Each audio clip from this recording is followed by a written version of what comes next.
E aí pessoal, tudo bem? Eu não tenho costume de gravar vídeos falando, mas resumidamente nesse vídeo aqui eu vou estar tentando, ok? Destaque o tentando exemplificar a técnica que eu utilizei no meu projeto do HIVD Kernel Exploitation. Vale ressaltar que eu não criei essa técnica, mas eu achei muito interessante, né? E eu acredito que não tem nenhum vídeo tentando explicar, né, essa técnica, quem dirá em português, né?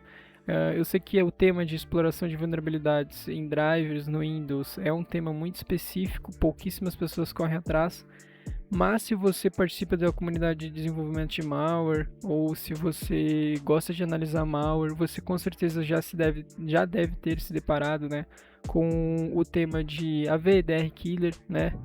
Basicamente existem muitos projetos, não é um tema novo, né? Esses projetos eles geralmente abusam de drivers vulneráveis, né, que expõem OCTLs capazes de terminar processos, né? E normalmente eles chamam internamente lá a função ZW Terminate Process, né?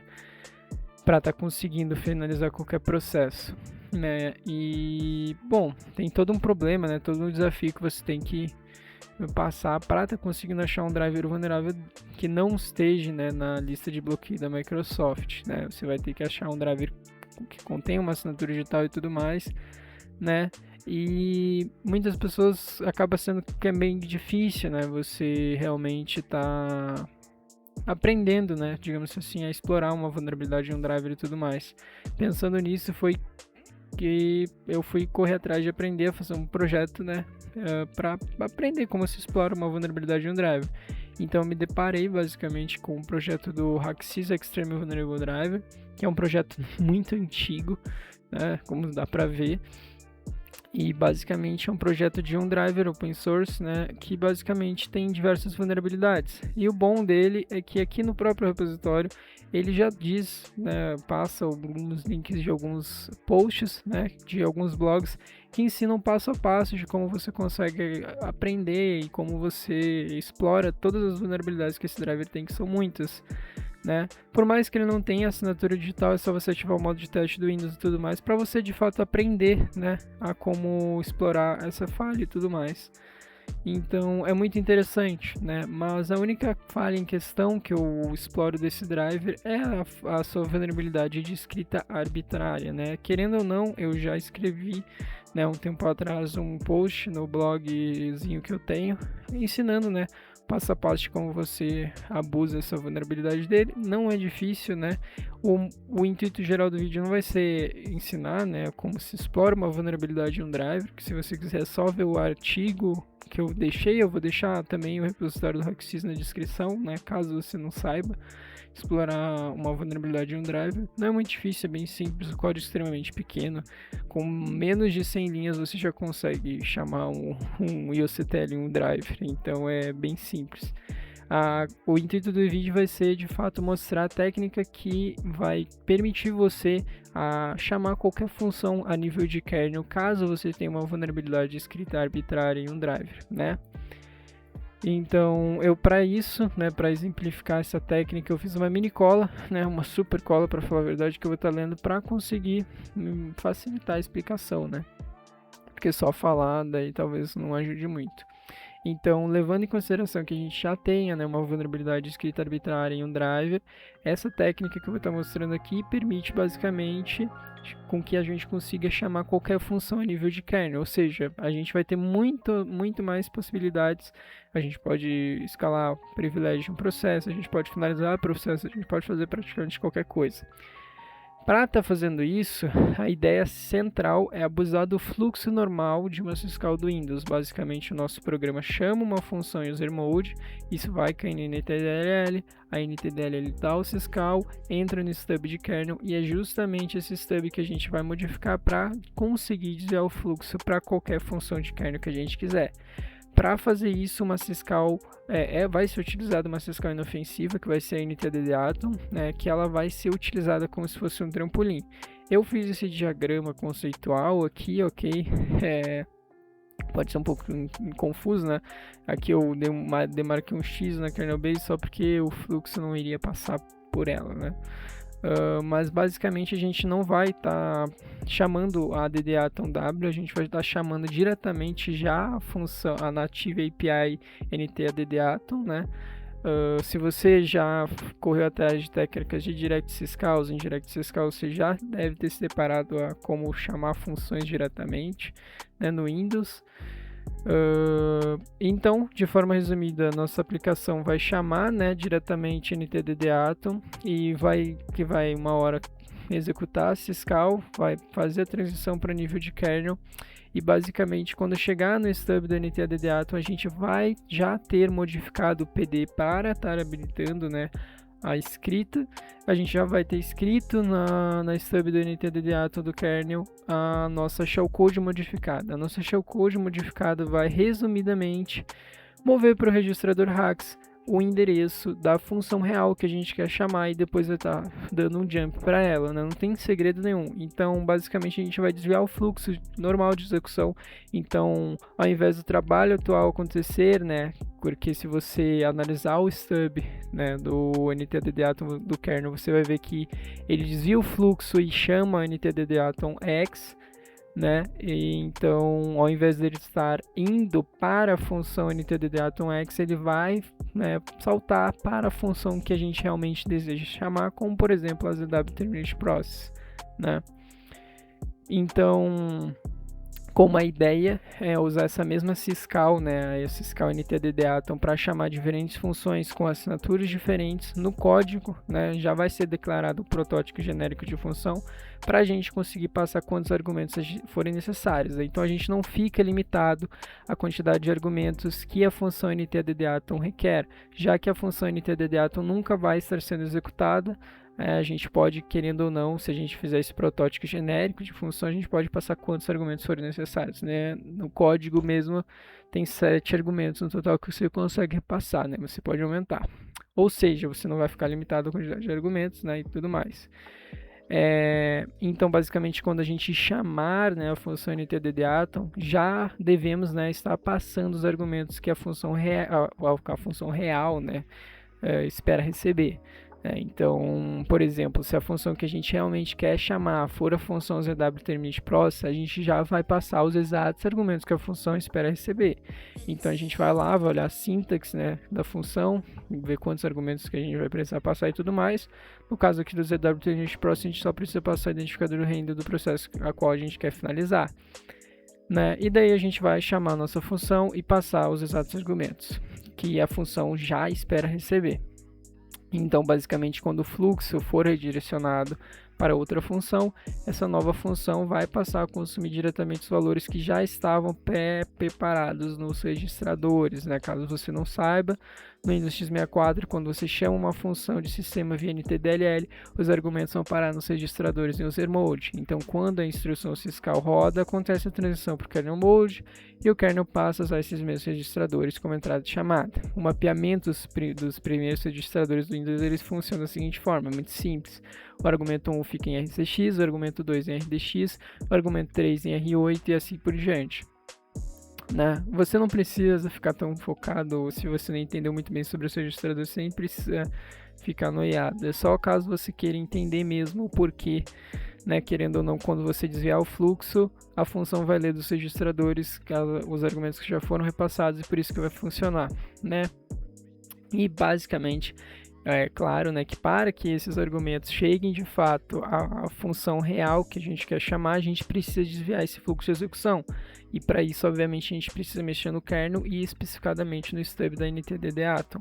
Você pode procurar outra função, tá? Mas eu tentei e eu vi, já existem outros exploits públicos que utilizam já da NTDD-Atom para estar conseguindo fazer esse desvio de fluxo, né, digamos assim. E basicamente, como já é de se esperar, né, essa página do kernel ela não é gravável por padrão, ela tem apenas permissão de leitura e execução. Então, vai estar sendo necessário alterar o PD dessa página, que de forma resumida é a entrada de diretório de página que controla as permissões daquela região de memória, né? Se você não entendeu o que é o PD e tudo mais, é só você pesquisar na internet, você vai entender, né? O código antigo, no meu código antigo eu tinha que fornecer o PD diretamente, né, porque eu não sabia como calcular o PD e tudo mais, eu nem achava que tinha uma forma de calcular o PD, né, já que ele é aleatório, né, toda vez que você reinicia a máquina, ele vai ser alterado, né, e isso era muito chato, né, tinha que ficar toda vez que iniciasse a máquina, ou desse tela azul, você tinha que ir lá, abrir o INDBG, pegar o PDE, né, da função e tá colocando no código, compilando de novo, isso era um saco. Daí eu resolvi esse problema, né. Então, para conseguir fazer isso, né, primeiro é necessário encontrar o endereço exato do PD dessa memória. Para isso, o código ele pega o endereço da função do kernel e usa um ponteiro global do MPT-Base como base da estrutura de paginação. Ele vai calcular ali o PT correspondente, a partir dele ele chega no PDE correto, que vai ser modificado para estar conseguindo habilitar a escrita, né? Então, basicamente, no meu código atual, a única coisa que você tem que fornecer é o offset do MPT-Base, né? E caso você não saiba, né, essa offset ela vai ser fixa para o build, né, do teu Windows. Então, tipo, caso você reinicie a máquina, a offset vai continuar sendo a mesma, né? Caso você queira, obviamente deve ter uma maneira aí de você conseguir melhorar isso, mas eu não vejo motivo pelo qual queira melhorar isso, né? O código já está bom o suficiente, na minha opinião. Né, então, resumidamente, depois de ajustar o PDE e habilitar aí, assim, a escrita, né, vai ser sendo possível escrever esse shellcode, que é o shellcode que eu falei, né, de forma resumida, como eu disse, ele só vai mover para o Rags o endereço da função real que a gente espera estar passando, né, de estar utilizando no caso, e depois vai estar dando um jump para ela, né, vai estar pulando para ela. E depois de fazer tudo isso, como eu disse, né, vai ser possível chamar qualquer função a nível de kernel, né, e ela vai começar a utilizar os argumentos que a gente já havia montado em nível de usuário, né. Então, vamos ver isso na prática, né. Para estar setando breakpoints a nível de kernel, você tem que estar utilizando o INDBG remotamente, digamos assim, né. Então não adianta eu abrir o INDBG na máquina e setar lá, anexar, né, localmente, me anexar localmente ao kernel, não vai dar para setar breakpoint. Mas, bom, vamos executar o exploit. Basicamente ele vai iniciar o serviço, né, do driver do HIVD, né, e ele vai pedir aqui o PID, né. No caso você pode alterar, né, e chamar qualquer função que você quiser, né. No caso aqui eu quis fazer um bagulho de finalizar o processo. 403 eu passei o PID errado. Deixa eu só... Ele vai estar... S6 stop HIVD. Ele tá com um problema que o driver ele é finalizado o serviço, mas ele não stopa, né? Ele continua, ele fica, digamos assim, na fila de espera. 704. Tudo bem, né? Assim, assumir aqui o controle. Caso você queira ver, né, o endereço base do kernel, é só você dar um lmmnt. Daí você vai conseguir ver o endereço base do kernel, né, que é aqui no caso 806.518, 806.518, né? Então ele obteve aí a base corretamente. Caso, né, você queira ver, né, o endereço real de uma função lá no kernel, é só você dar xnt exclamação e a função. Então, por exemplo, xnt exclamação ntddatom, você vai conseguir obter o endereço real da função lá no kernel, né? Bom, vamos rodar exclamação pte nt exclamação ntddatom para basicamente pedir para o INDBG, né, tá decodificando a árvore de paginação desse endereço, né, pt. Então ele vai basicamente nos mostrar a cadeia completa, né, mas o que a gente realmente quer é o PDE, né, dessa página. Então depois disso a gente pode dar um BAW8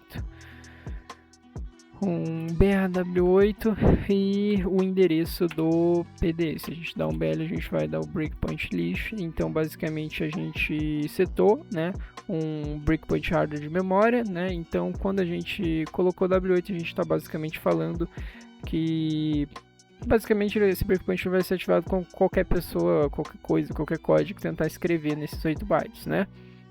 E o BA significa Breakpoint on Access, o BL é o Breakpoint List, né? Eu acho que é isso, se eu não me engano. O G é para continuar a execução, né? e ele significa Go. Eu estou passando mesmo porque eu tive que correr atrás dessas siglinhas e lá. Eu não achei nenhum vídeo no YouTube que ensinasse a usar o NDBG, pra falar a verdade. É bem triste isso. Mas, se você quiser, você também poderia setar aqui um breakpoint no ZW Terminate Process, né? Mas eu já setei, então já está funcionando, né? Vamos dar um G, né, para estar continuando essa execução, né? Se eu executar, basicamente da Enter aqui, ele nos mostrou HEVD mais 0x lá com jump. Isso aqui é só a instrução atual, né, dentro do kernel do driver do HEVD, né? No momento que a gente basicamente tentou escrever no PD, ele atingiu, né, o ponto de interrupção, digamos assim, né? Esse aviso de enable to load image HEVD é só porque ele não achou o PDB bonitinho, né? Para a gente ver essa modificação que aconteceu no PD, observe que não vai adiantar você estar simplesmente executando na PTI de novo, porque você vai ver que o PD continua exatamente igual, né? Para você ver isso, você vai ter que basicamente dumpar o valor dessa entrada na memória, né? Então você, para dumpar esse valor, você dá um DPS e você passa, né, o PD. Ele basicamente vai estar mostrando os PDs vizinhos, né? Mas se você verificar, o que importa é a linha 1, então se você colocar L1 aqui, ele vai estar mostrando só a linha 1.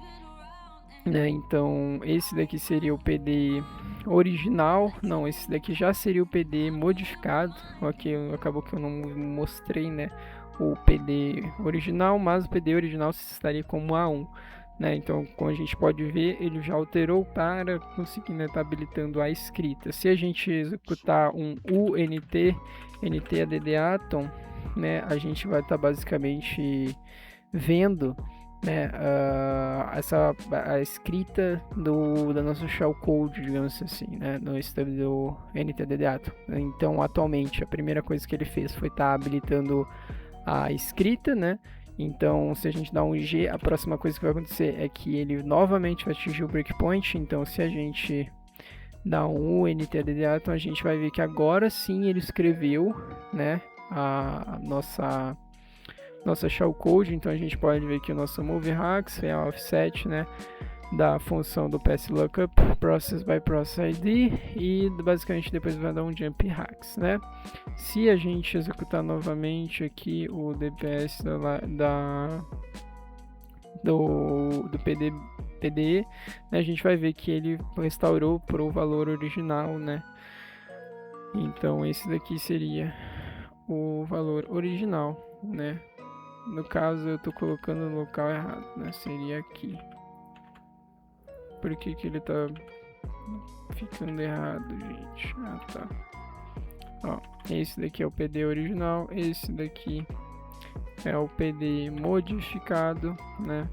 E basicamente, se a gente quiser, a gente também pode colocar aqui, né, o NTDDAtom original, né, que se você for observar, ele dá um call, né, para o NTDDAtom X, que foi exatamente o que eu disse, né?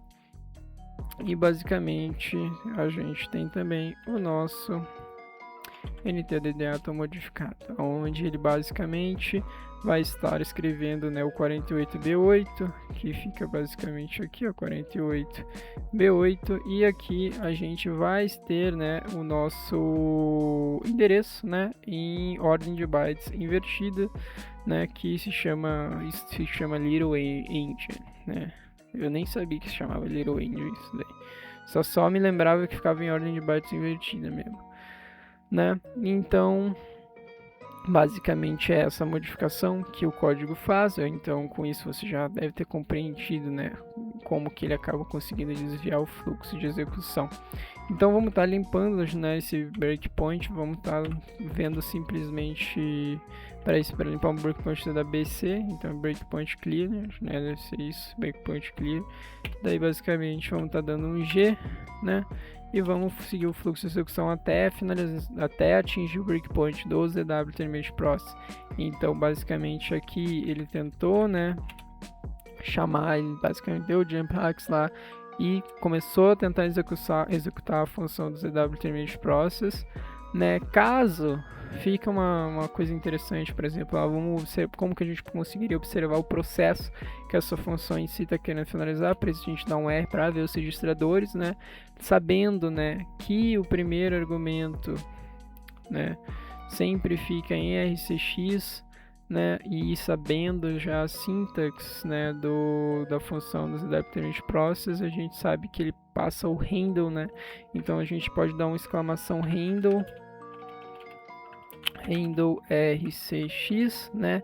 E basicamente a gente vai pedir para o IndoBG resolver esse handle e me mostrar, né, qual que é o objeto real por trás dele, né? Ele vai estar nos mostrando esse campo object aqui, né? Então basicamente esse campo object vai conter, né, o endereço do objeto do kernel desse processo, né, o eProcess.